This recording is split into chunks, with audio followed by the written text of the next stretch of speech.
Welcome back. New efforts this morning to stop Texas from defending itself from the impact of a flood of illegal migrants, drugs, and would-be terrorists at the southern border in Texas.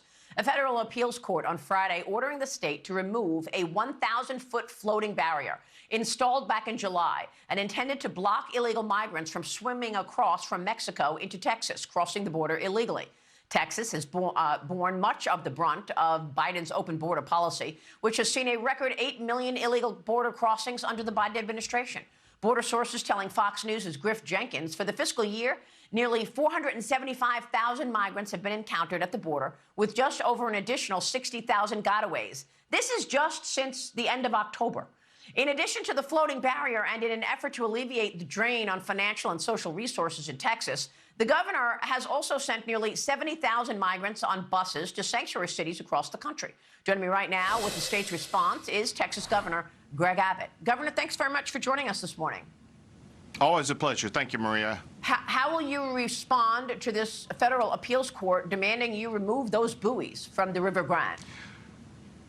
Listen, with all due respect, the appeals court got it wrong, and the reason is because they relied upon a law more than 100 years old, saying that we could not deploy these buoys in the water, preventing people from entering the United States illegally, because the waterway is categorized as a navigable waterway, which is absurd because it is not navigable by definition when you have literally thousands of people able to walk across it every single day. It's not used for transportation of boats up and down that riverway, and so it's completely not navigable. We had a majority Democrats who were on that panel making that decision, what Texas is going to be doing, and we will be seeking what's called an en banc ruling by the entire Fifth Circuit Court of Appeals. And if we lose there, we will be taking that to the United States Supreme Court because we know Texas has the right to legally deploy those buoys in the water to prevent people from entering our country and our state illegally. So you're not backing down, and you're prepared to take this all the way up to the Supreme Court then?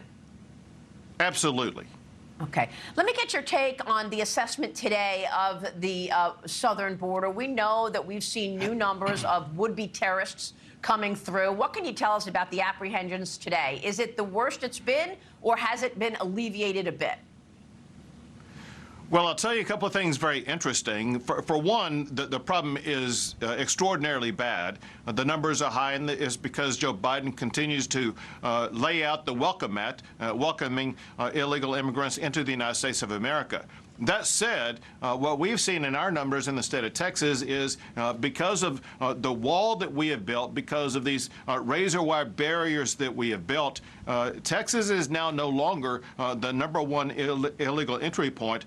It is the Tucson sector, the San Diego sector, and other states. And Texas is causing the cartels to have to alter their routes, their routes where people are coming across the border illegally. That said, Texas is having to step up and do even more to make sure that we deny illegal entry into the state of Texas.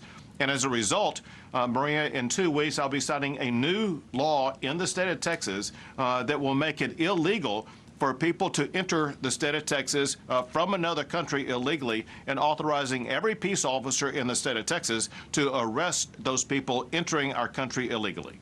Well, what you just said is so critical, telling us that this crisis has gone beyond Texas. It's not just Texas now. You're talking about Arizona being a critical issue. We're going to talk with Carrie Lake about that coming up. But I want to get your take on what you're going to do as this court process plays out. In other words, you're going to leave those buoys in place until the court process plays out when you take it, when you go back to the federal appeals court and then possibly the Supreme Court. So, Maria, not only are we intending to try to keep the buoys remain in place, but we continue to be adding more barriers. Maria, we either have already built or have under construction more border wall than what the Trump administration was able to put up. We are building these razor wire barriers with National Guard standing behind them, preventing illegal entry. And we will be passing this law to arrest illegal immigrants coming into the state of Texas. And so we, as a state, continue to deploy more action, fighting back against the Biden administration's open border policies, doing everything we can to prevent illegal entry into our country.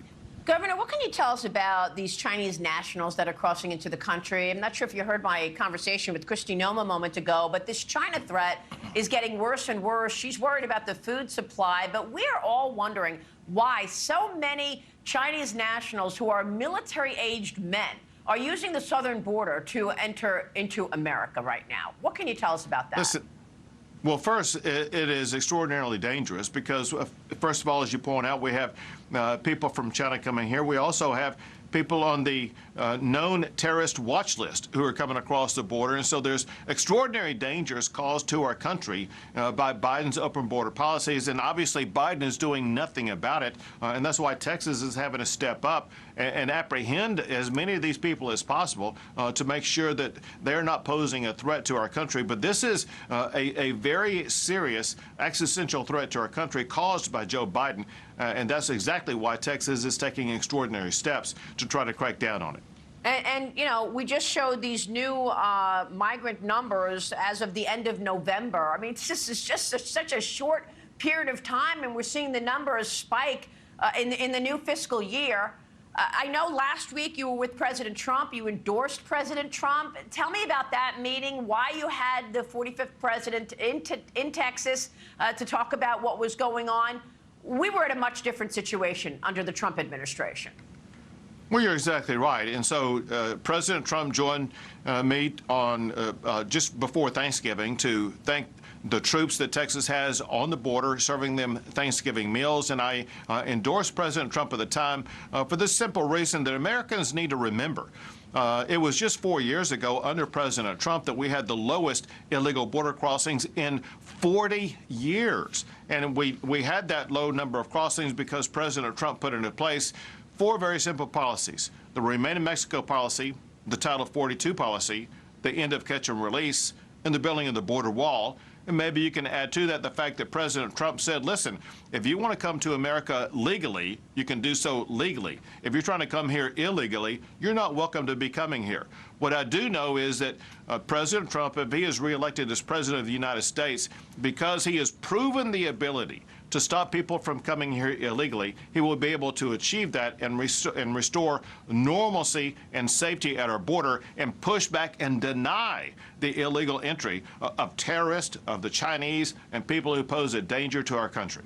Yeah, it's just extraordinary. We were at a 40-year low under Trump, and now we're at a 20-year high under Biden. Were you surprised that Marjorie Taylor Greene's bill to impeach Alejandro Mayorkas actually failed? I mean, Alejandro Mayorkas has told us umpteen times that the border is secure. For one, I am surprised that it failed, because if ever there was anybody impeachable, it would be Mayorkas, for 2 reasons. One, he's failed to do his job in the executive branch. He's failed to execute the laws of the United States of America. That unto itself is an impeachable offense, but also because of his repeated lies to the United States Congress about the safety and security of the border. He deserves to be immediately removed from office. Governor, thanks very much for your leadership on this. We are watching this closely, and of course, we recognize the national security threat that exists. Thank you, sir. Thank you, Maria.